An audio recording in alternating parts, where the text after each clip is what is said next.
What if everything you were taught about human history is incomplete? What if, before Egypt, before Sumer, and before the Indus Valley, there was another civilization, more ancient, more advanced, and far more mysterious? A forgotten cradle of humanity, buried not by time, but by water. Its name? Mu.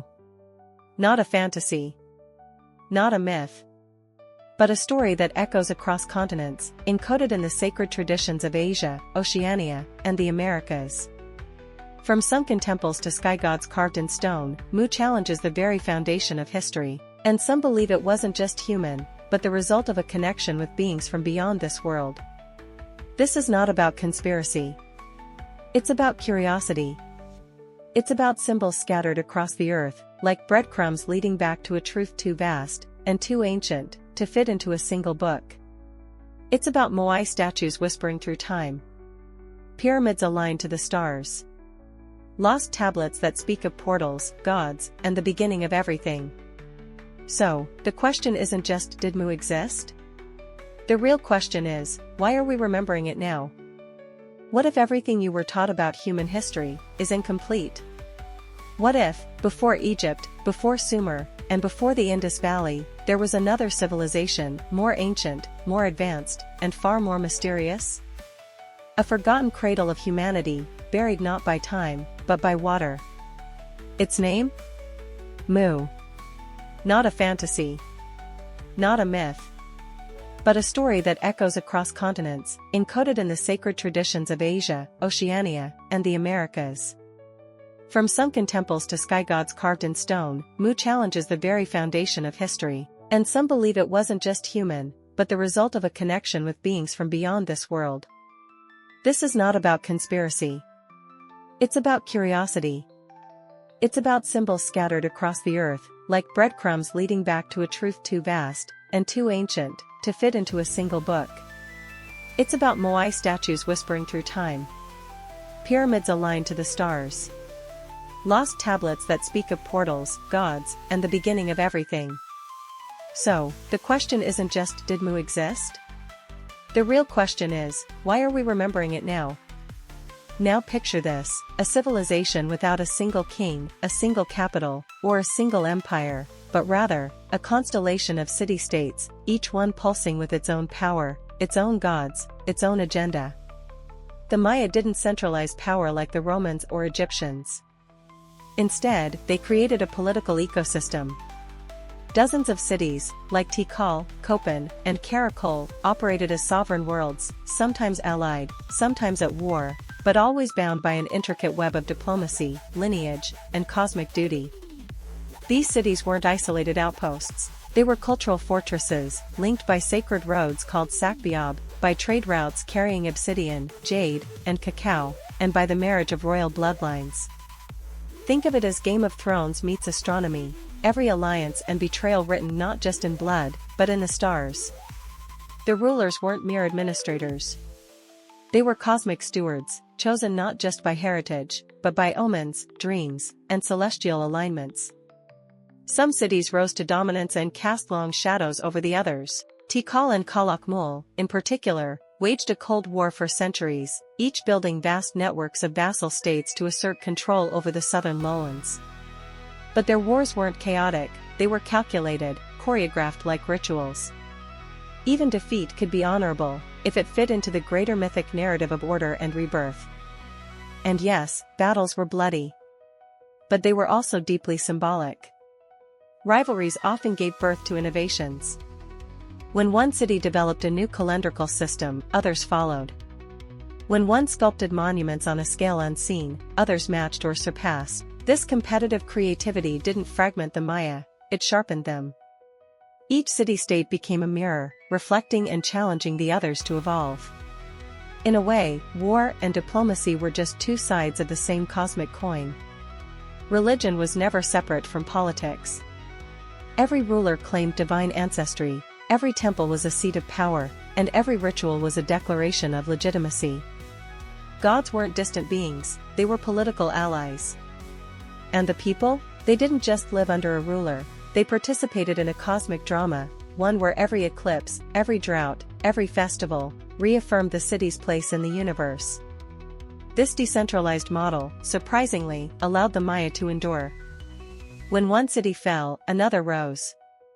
When drought hit one region, trade routes diverted. It wasn't a fragile network, it was adaptive, resilient, almost organic in the way it responded to time, change, and collapse.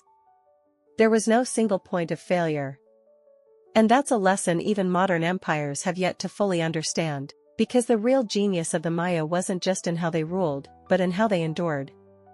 And to understand how deep that endurance runs, we'll need to descend beneath the surface, into the sacred architecture, the spiritual blueprints, and the hidden codes carved in stone.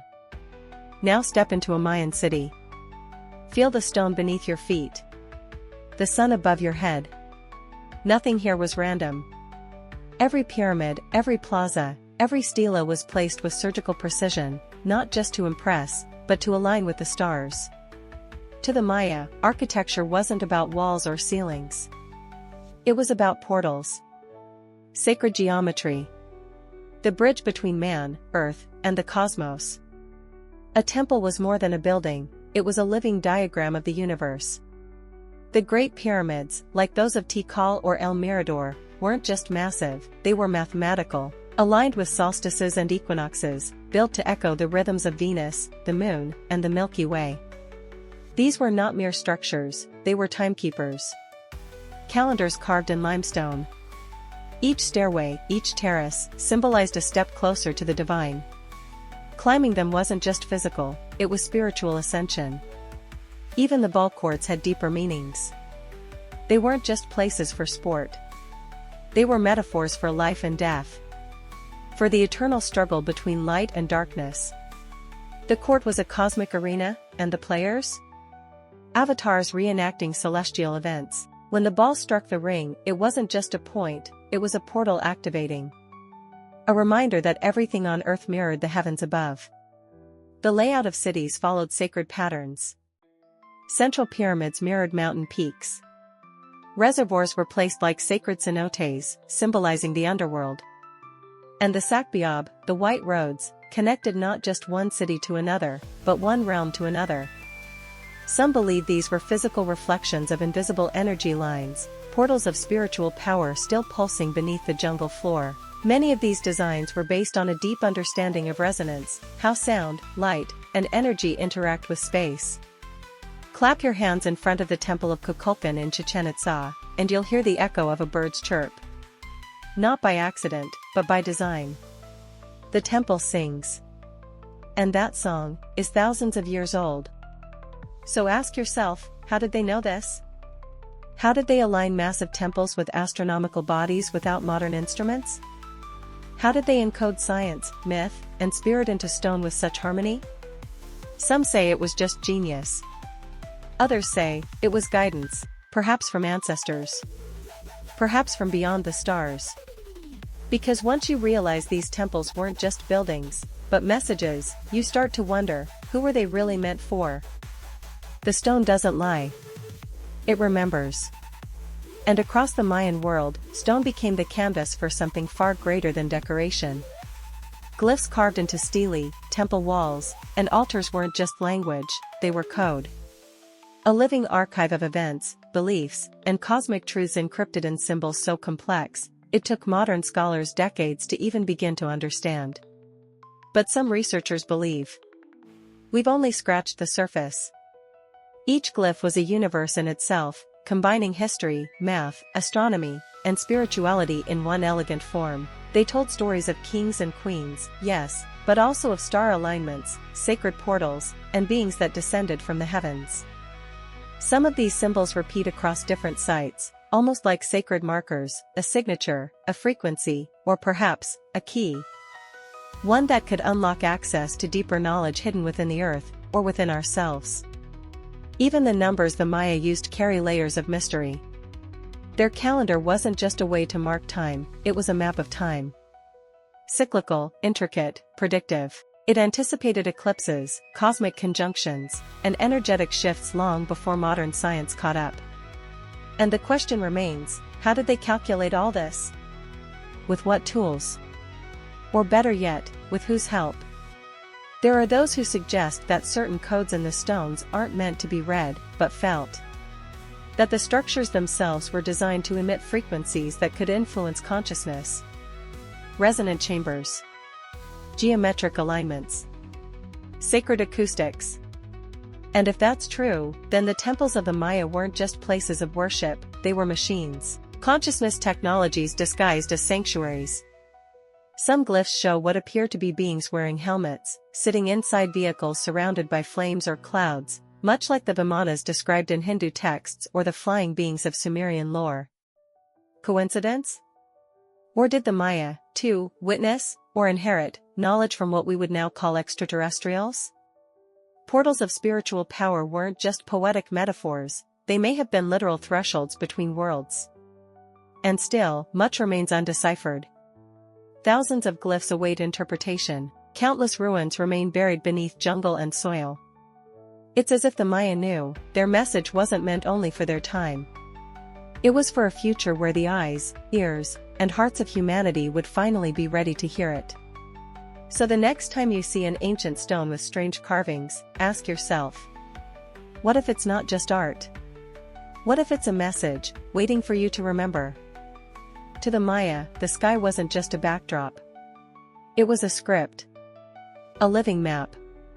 A divine clock ticking across infinity. Every movement of the stars, every phase of the moon, every eclipse or solstice, all of it held meaning. It wasn't just astronomy, it was destiny. The cosmos wasn't separate from them. It was part of their DNA. And understanding the stars was the same as understanding themselves. Their pyramids weren't just structures, they were observatories. Built with mind-blowing precision, they captured the light of the solstice sun, the shadow of the serpent during equinoxes, and the dance of Venus through the heavens. To the Maya, Venus wasn't just a planet. It was a god. A warrior. A messenger from the divine. And when it appeared in the sky, decisions were made. Battles were launched. Rituals were performed. Because the heavens spoke, and they listened. But their relationship with the cosmos went beyond stars and calendars. They believed in multiple realms, the world above, the world below, and the world in between. And through specific rituals, architecture, and consciousness states, they believed they could travel between these realms. Shamans weren't just priests. They were navigators. Astral explorers. Interdimensional emissaries between humans and the gods. And it wasn't metaphorical. The Temple of the Inscriptions in Palenque, for example, hides within it a sarcophagus with carvings that many say depict a ruler, Pakal, ascending into space. Others claim it shows him entering the underworld. But what if both are true? What if these temples were launch pads of consciousness, built to propel the soul through the stars and back again? These sacred sites were constructed at precise energetic points, natural vortexes where earth energies pulse stronger. Places of power. And many believe the Maya were guided to these locations by something greater. Some call them star ancestors. Others refer to them as the gods. Either way, the guidance felt celestial. These weren't just buildings. They were access points. Dimensional doorways. And if you've ever stood at the top of a Mayan pyramid, with the jungle stretching endlessly around you, you know the feeling. That sense of being watched, or welcomed. As if the very air is whispering something ancient. Something forgotten. Something waiting to be remembered. Because when the stars align, quite literally, what's hidden in the heavens may begin to reawaken here on Earth. What if the true technology of the Maya wasn't made of metal or wires, but of sound, intention, geometry, and spirit? Across the ancient world, their temples were more than stone and sweat, they were frequency devices. Built to resonate. To amplify. To open. The Maya believed that specific locations on Earth were points of entry between dimensions, spiritual crossroads where the veil thinned, and one could access other realms. These weren't myths. They were instructions. Their rituals weren't just traditions, they were activations. Drums, chants, incense, dance, each element carefully chosen to harmonize the body with the energy of the place. The goal? Not worship. Not entertainment. but alignment. To awaken dormant codes in the human spirit. To open portals of spiritual power within the land and within the self. This was the invisible technology of the Maya. And it still echoes today, through lineages that never forgot. Bloodletting, for example, a misunderstood and often sensationalized practice, wasn't about pain. It was about offering. About tuning the body into a sacred frequency, a sacrifice not of fear, but of connection. By offering part of themselves, they believed they could communicate with the gods, ancestors, and cosmic intelligences. In a way, it was a biological key to open energetic gates. Sacred cenotes were also more than just water holes, they were entrances to Xibalba, the underworld. But underworld to the Maya wasn't hell. It was a realm of wisdom, trials, and transformation. And diving into its depths wasn't punishment, it was pilgrimage. The same applies to caves, aligned with solstices, where light enters once a year like a cosmic spotlight. Coincidence? Or cosmic design? Even their use of psychedelics, from mushrooms to plants like balch, served a purpose, expanding perception, allowing the practitioner to enter altered states and receive messages. Modern science is only now beginning to understand what ancient peoples already knew, that consciousness is a gateway, and the body is the vessel. The Maya mastered this. They navigated the unseen. And that might be the greatest secret they left behind, not in books or artifacts, but in energy. In resonance. In living codes waiting to be reactivated by those who still remember how to feel. Because these temples may be made of stone. But they were designed for spirit. So the real question isn't, did the Maya have advanced technology? The real question is, are we ready to remember the kind they did? At the height of their brilliance, the Mayan cities rose like beacons, pulsing with trade, knowledge, and sacred ceremony. But then, silence. One by one, the great cities were abandoned. The temples left to the vines. The kings fell silent. The scribes stopped carving. And for centuries, the jungle swallowed it all. What happened? Why did one of the most advanced civilizations of the ancient world suddenly fade into shadow? Mainstream archaeology points to a combination of factors: droughts, overpopulation, exhausted agriculture, internal wars. A slow unraveling. And yet, something about that explanation feels incomplete. These were a people who charted the stars, aligned their cities with cosmic precision, and sustained complex political systems for centuries. Would such minds be brought down simply by bad weather? Some believe the collapse wasn't just ecological, it was energetic. That something shifted in the spiritual grid. That the portals of spiritual power, once vibrant, began to fade. Perhaps celestial alignments changed. Perhaps there was a disruption in their ritual cycles. The Maya didn't separate spirit from survival. If their connection to the divine was broken, their society would unravel not just materially, but metaphysically. Others propose a more provocative theory, that the collapse was a choice. That the priest kings, guided by prophecy or celestial insight, knew a great cycle was ending. And rather than resist, they withdrew. Abandoned the cities. Returned to the land. Preserved their wisdom in silence, waiting for a new time when it would be safe, or necessary, to reawaken. If so, the ruins we see today aren't remnants of failure, but evidence of a planned retreat. Even today, descendants of the Maya speak of this time not as a collapse, but as a transformation. A shifting of worlds. A descent into the inner realms to protect what could not be destroyed. And if you look closely, the signs are everywhere, in the preserved glyphs, in oral traditions, in the lineages of day keepers who still track the sacred calendar with unwavering devotion. So maybe the question isn't why did they fall? Maybe it's where did they go? And what are they waiting for? Because wisdom this ancient doesn't vanish. It hides. It waits. It watches. And sometimes, it whispers. Especially when a new cycle is about to begin. The cities may have crumbled, but the Maya did not disappear. They adapted. They moved. They survived. Not in silence, but in code. In rituals. In language. in the sacred threads passed from elder to child. Today, over 6 million Maya still walk this earth. They speak their ancestral tongues. They keep the fire alive.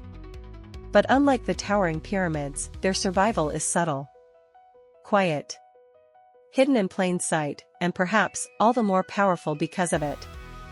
Their wisdom didn't need cathedrals to persist. It lived in the land, in the cornfields, in the lunar cycles and rain chants. The Popol Vuh, their sacred book, survived in fragments, whispered across generations, later transcribed under the shadow of colonial rule. And still, it speaks of creation, of cosmic battles, of gods who journey through death and return reborn. Stories that sound strangely familiar, and eerily universal. Modern Maya spiritual leaders, or Aj Kaijab, continue to count the days using the Tsoken, a 260-day calendar so precise it maps not just time, but energy. Each day carries a vibration, a spirit, a lesson. While much of the world runs on mechanical clocks, they navigate time as a river, flowing, alive, sacred. And their rituals still honor the same forces that their ancestors revered: the sun, the wind, the ancestors, and the stars. In recent decades, scientists and anthropologists have begun to revisit what was once dismissed. They now recognize the sophistication of Mayan math, astronomy, and urban planning. But what they're slower to accept is the spiritual depth that powered it all. Because it's harder to measure prayer than to measure stone, and yet, without the former, the latter would never have stood. The real legacy of the Maya isn't just their ruins, it's their resilience. A civilization that, despite colonization, suppression, and centuries of silence, never truly vanished. They shifted. They evolved. And now, as interest in their knowledge awakens again, many elders speak of this time as a return. A reactivation. A moment when the ancient codes begin to vibrate once more. So perhaps the collapse wasn't an end. It was a reset. A retreat into the dream, so that one day, when the world was ready, they could return, not as conquerors, not as ghosts, but as guides. Because the past doesn't always stay buried. Sometimes, it waits for us to wake up. There are those who believe the Maya didn't just rise from the earth, but from memory. An inheritance carried across oceans and cataclysms, from a place long lost beneath the waves, Mu, the mother civilization. According to this theory, the Maya were not the beginning, but a continuation. The echo of a forgotten world. A culture shaped not only by what they built, but by what they remembered. Mu, said to have existed in the heart of the Pacific, was a realm of harmony, spiritual depth, and cosmic connection. Its people, according to mystics like James Churchward, possessed advanced knowledge of energy, matter, and consciousness. When their land sank, swallowed by the sea in a cataclysmic event, survivors fled. Some reached Egypt. Others India. And a chosen few arrived in the lands that would later become home to the Maya. This isn't just speculation. The similarities are striking. Pyramid building. Sky worship. Portals of spiritual power. And stories of gods who came from the stars to teach humanity the ways of balance, wisdom, and time. The Maya spoke of such beings, luminous, feathered, descending from the heavens with gifts of agriculture, mathematics, and law. Sound familiar? These stories aren't isolated.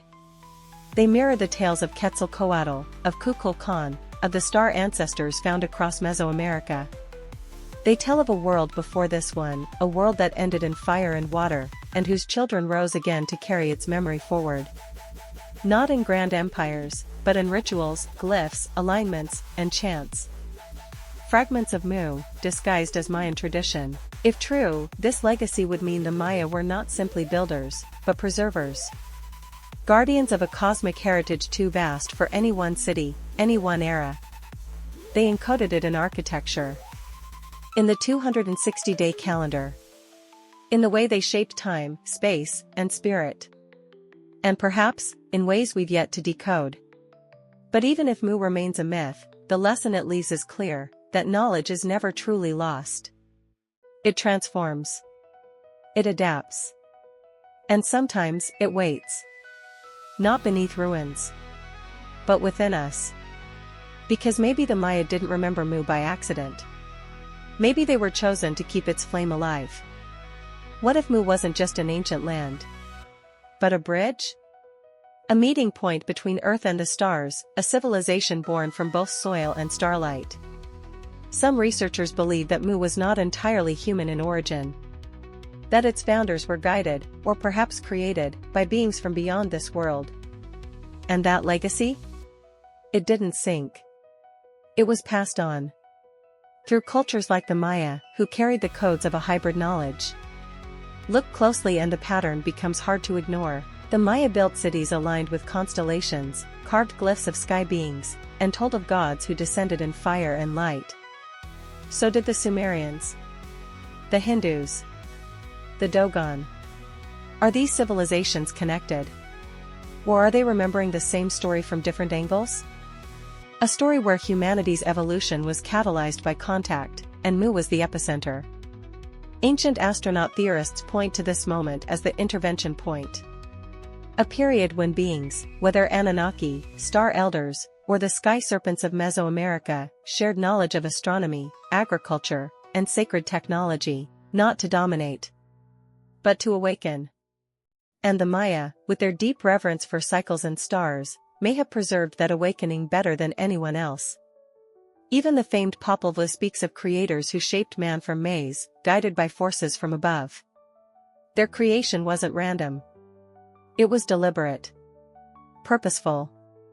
A divine project, seeded from another realm. Could these myths be distorted memories of genetic engineering? Of consciousness infusion? Of visitors who didn't just come, but stayed? What's compelling is how the Maya never separated science from spirit, or the earth from the sky. To them, everything was connected, as above, so below. And perhaps that's the very lesson Mu left behind, that we are not just children of the earth, but of the universe. And our origins stretch far beyond the timelines we've been taught. So, if we dare to look past the noise, past the dogma, past the ridicule, we might find something profound, that Mu was never truly lost. It lives on in the architecture, the stars, the glyphs, and in the lingering sense that we are far more than what we remember. Because sometimes, the most ancient truths are the ones waiting quietly in our blood. For every theory that dares to challenge the status quo, there stands a wall, built not of stone, but of skepticism. And the story of Mu slams into it like a tidal wave against cliffs. Geologists point to the depths of the Pacific and say, there's nothing there. No sunken continents. No submerged cities. Satellite scans and ocean floor maps show no evidence of a landmass as vast as Mu. Case closed. Right? But here's the thing, absence of evidence is not evidence of absence. Especially when we've explored more of space than we have of our own oceans. Vast regions of the seafloor remain mysterious, unmapped in detail. What if the traces of Mu are buried beneath miles of sediment, waiting for the right eyes, the right instruments, or the right moment to be revealed? Skeptics also criticize the so-called Naacal Tablets, the very texts that inspired James Churchward's theory. No scholar has ever seen them. No museum houses them. Churchward claimed they were shown to him in secret, by a priest who taught him the lost language of Mu. Without physical proof, academia dismissed them as fiction.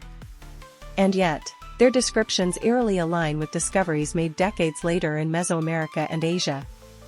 Coincidence? Imagination? Or memory surfacing ahead of its time? There's also resistance to the mystical, to ideas that blend spirit, science, and story. Mainstream archaeology favors carbon dating and pottery shards. It doesn't know what to do with portals of spiritual power, or oral histories that span millennia. So it labels them myth. Useful for tourism, but not for truth. But what if myth is memory encoded? What if the stories that seem impossible are simply not yet understood? Many forget that science itself evolves. That once, the theory of continental drift was ridiculed. That Galileo was silenced. That the idea of ancient humans mapping the stars was laughed at, until we found their observatories carved in stone. Paradigms change. Slowly. Reluctantly. And sometimes, violently. But they do change. And Mu, with all its controversy, might just be the next paradigm waiting to resurface. Because it's not about convincing everyone. It's about staying curious. Asking the forbidden questions. Following the trail even when the signs are worn, and remembering that truth doesn't always wear a lab coat. Sometimes, it whispers from beneath the waves. If Mu truly never existed, why does the idea of it persist? Why does it echo across generations, cultures, and seekers around the world? Science may reject it for lack of physical proof, but the human soul seems to recognize something familiar in the story. As if it's not just about a lost continent, but a lost part of ourselves. An origin we can't explain, yet feel deeply. The resistance from academia often stems not from malice, but from method. Science relies on verification, replication, and evidence. And rightly so. But sometimes, that very framework becomes a cage. If something can't be measured or mapped, it's ignored. And that's where stories like Mu get buried, not under water, but under dogma.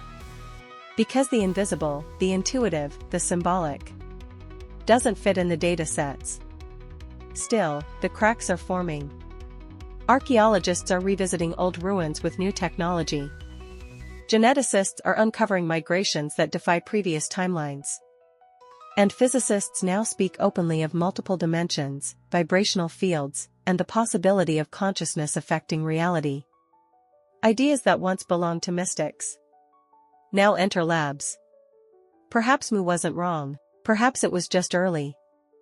And there's something science rarely measures: resonance. Why does a myth like Mu activate something inside people?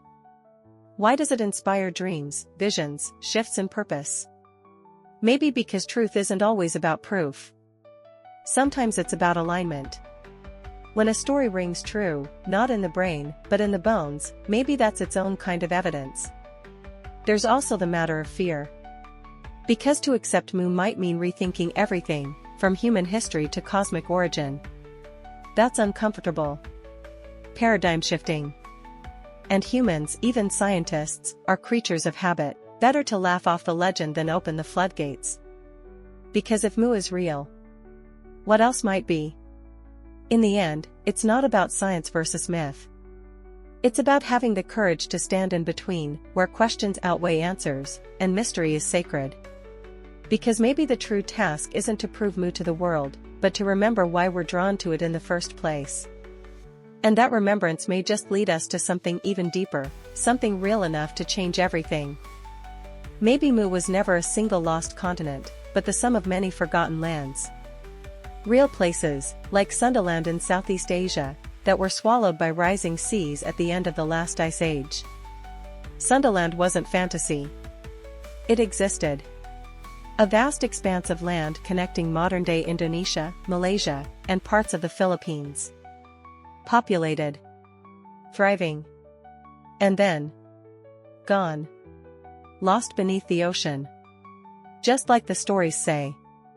For thousands of years, people lived there, worshipped there, built cultures that left no stone pyramids, but left myths, stories of floods, gods, and golden lands that disappeared without a trace.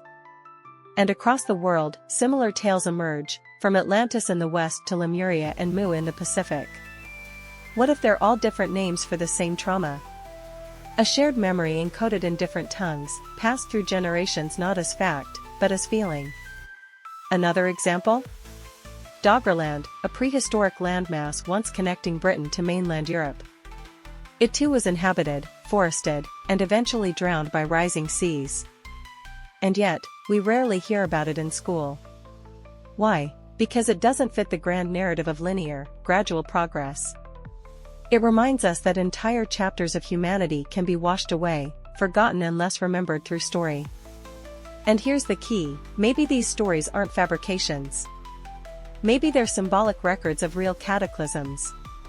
When cultures speak of divine punishment, floods sent by angry gods, or continents swallowed by the sea, they might be describing the same event, but through the lens of their own worldview. Myth becomes memory. Allegory becomes archive. This doesn't mean Mu existed exactly as Churchward described, but it does suggest that something monumental happened. Something that fractured humanity, scattering survivors across the globe with pieces of a puzzle we're still trying to reassemble. Each temple, each myth, each symbol, a breadcrumb. And if we follow those breadcrumbs with open minds, we may realize that we're not chasing fantasy. We're chasing ourselves. A forgotten version of who we were, and who we might become again. Because sometimes, the past doesn't need to be proven. It needs to be remembered. How is it that pyramids appear in Egypt, Mexico, China, and Indonesia, built by civilizations that supposedly never met? How did sacred serpents slither their way into the myths of the Maya, the Hindus, and the Norse? Why do so many cultures speak of sky beings, great floods, and golden ages now lost? At what point do we stop calling it coincidence? And start asking what it means? Mainstream thought explains it as parallel development, different people solving the same problems in similar ways. That's possible, but does that explain the near-identical spiritual structures, the astronomical alignments, the sacred geometries encoded across oceans? Or are we looking at cultural echoes of a shared origin, fragments of a mother civilization whose teachings spread before the maps we know were ever drawn? Think of it this way, when disaster strikes, knowledge doesn't vanish. It migrates. Survivors carry memory like seeds. And those seeds take root in new lands, shaped by new languages and climates, but always pointing back to the same source. Mu, in this view, wouldn't just be a continent, it would be a spiritual and intellectual womb. The silent architect behind the myths, the pyramids, the mysteries. Take the Mayan feathered serpent god, Kukulkan. Now compare him to Quetzalcoatl in central Mexico, Viracocha in the Andes, and even Thoth in Egypt. All are bearded, bringers of knowledge, connected to the heavens, arriving after cataclysms. Did they all invent the same character, or remember the same teacher? Even more compelling, the symbols. Spirals, eyes, stars, serpents, portals, they repeat across time and geography, often with no known contact between cultures. Yet they mean the same things. Life. Death. Transformation. Access. These were not random decorations. They were codes. And when the same code appears in Japan, Guatemala, and Mesopotamia, something deeper is at play. Maybe it wasn't trade routes or coincidence. Maybe it was resonance. A shared vibration. A signal that echoed across time from a single source, Mu. A signal that still calls to us today, through dreams, déjà vu, and the feeling that we've been here before. Because if our ancestors remembered something so clearly, maybe we're meant to remember it too. For a civilization that supposedly never existed, Mu refuses to die. It lingers. In books. In dreams. In the subconscious whispers of those who feel, without knowing why, that something is missing from the official story of humanity. Perhaps it's not the facts that keep Mu alive, but the void it fills. A piece that completes a puzzle too old, too vast, to fit inside textbooks alone. Mu doesn't need stone ruins to leave a mark. It survives in the similarities. The alignments.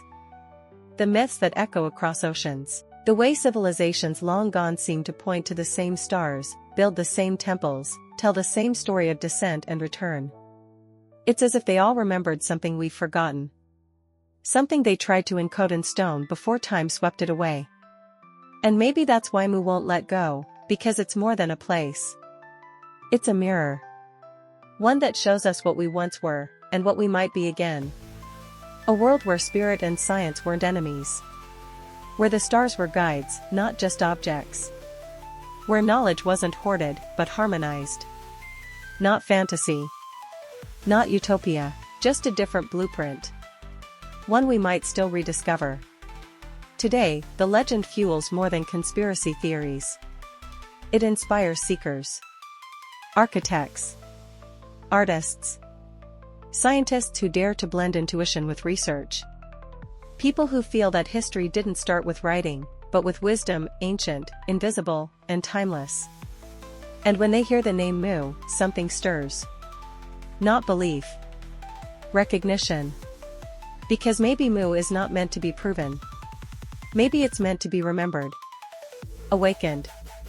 Lived. In how we treat each other. In how we listen to the earth. In how we ask questions no one dares to answer. And as more awakened to this possibility, we must ask ourselves, if something long buried is trying to return, are we ready to receive it? Maybe the real reason Mu still haunts us is because it never truly vanished. Maybe it dissolved, not into the sea, but into us. Into the rituals we still perform without knowing why. Into the dreams we wake from, feeling we've seen someplace ancient and impossible.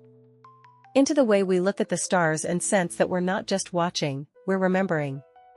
Mu, if it ever existed, might have been erased from maps, but not from memory.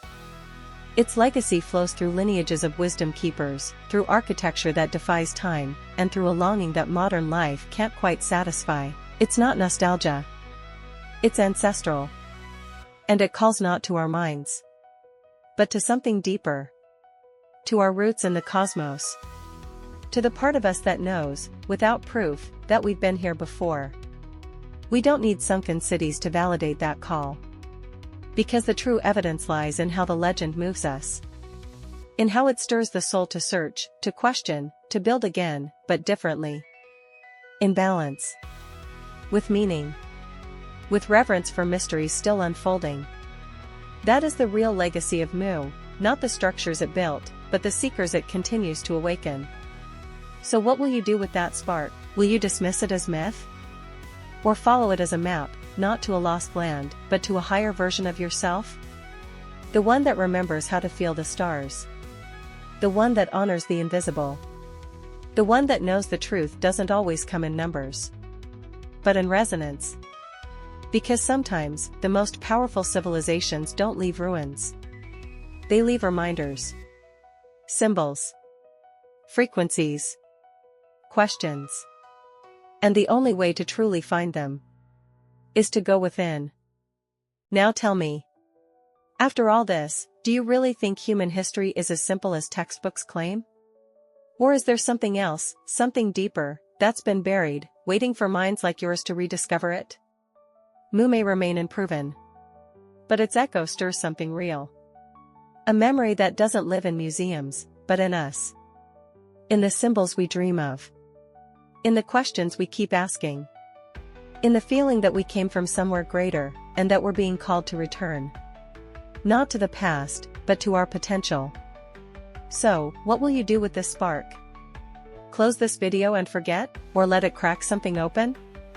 Let it move you to read more. To dig deeper. To explore ancient wisdom and awaken what still sleeps inside you. Because if the Maya, the Sumerians, and the old gods remembered Mu, maybe that memory still lives in your blood. And if this video stirred something inside you, don't keep it to yourself. Subscribe to the channel. Turn on notifications. And join a growing tribe of seekers, thinkers, and explorers who believe the greatest discoveries haven't been made yet. They're waiting. Beneath the waves. Between the lines. And deep inside you.